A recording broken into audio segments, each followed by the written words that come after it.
When the world was locked in ice and silence ruled the earth, something stirred beneath the frost. They rose from the cold, survivors, hunters, and rulers of the frost. In the age of ice, survival is not strength, it is war.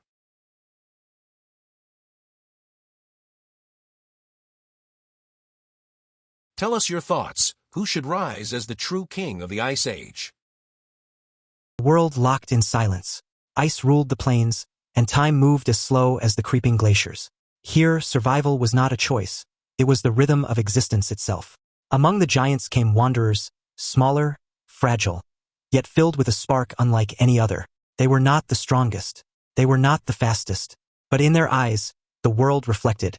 And in that reflection, thought began to stir. Even in the stillness, life endured, feather, fur, and breath bound together by frost and hunger. Each moment balanced between warmth and death, between light and the long cold. Here walked the sovereign of the dead plains, the short-faced bear, swift as hunger, strong as fear. No creature challenged its reign. Yet far beyond its knowing, a new rival watched from the edges of the wind, not of strength, but of mind. The valley slept beneath the weight of winter. Yet beneath its silence, something moved, older than fear, hungrier than death itself. It was the Lord of Emptiness, swift, enormous, and alone. No pack, no kin, no equal. A creature built by hunger and winter, its rule carved into the bones of the land. The giant ate not for need alone, it devoured to rule. Where it fed, the air stilled. Even the wind held its breath. From the edge of instinct, new eyes watched, not with the fear of prey, but with the patience of thought. The giants ruled by strength, but something smaller had begun to think of strategy. The cold pressed in from every side, yet in the heart of the frost they guarded something new. A fragile son born from stone and breath. Fire, the first weapon not of bone, but of thought. From gesture came meaning, from meaning plan. The spark that warmed them now gave birth to something greater, strategy, born from fear and fire. They shaped wood and stone as extensions of will. The earth itself bent to their purpose. In the dance of firelight, the idea of the hunt was no longer survival, it was mastery. The wind carried the scent of courage. The fire answered with light. And in that meeting, flame against frost, the first hunters of thought prepared to challenge the gods of the old world. Under the red eye of the moon, the hunters became silence itself. No cry, no word, only the slow rhythm of heart and breath. Around the sleeping giant, the night began to turn.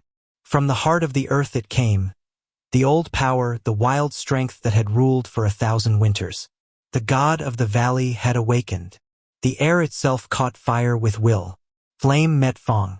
The hunters became one motion, one heartbeat, defying the silence that had ruled the world before them. And so the old world ended, not in thunder, but in silence.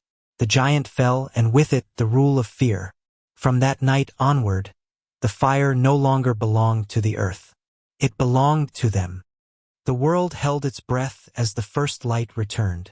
Where night had been fire and fury, morning brought stillness. A silence now marked not fear, but triumph.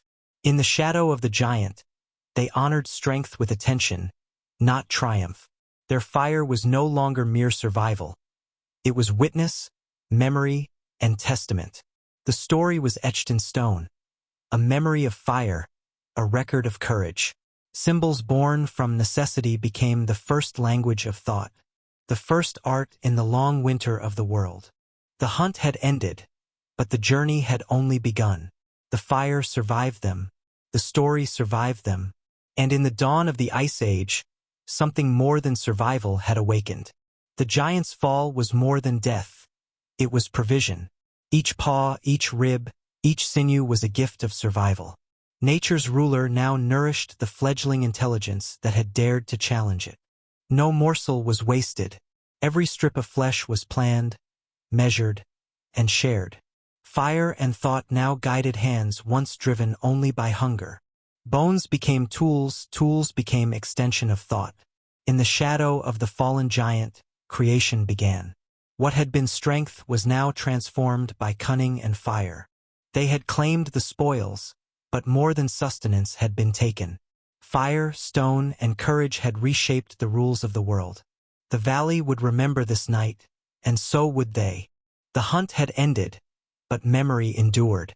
Fingers pressed to stone, shapes carved in ochre, the first language of thought, the first testament of courage. Symbols were no longer decoration. They told of fire, of struggle, of the shape of life itself. In every mark, the story of thought was etched into eternity. Together, they created meaning beyond survival. Each hand left an echo of intention. Each mark became a bridge between past and future. The hunt, the fire, the marks, they were more than survival.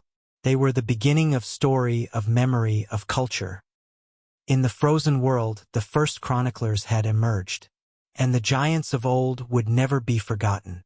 Join the tribe, subscribe now, and let your voice echo through the Ice Age.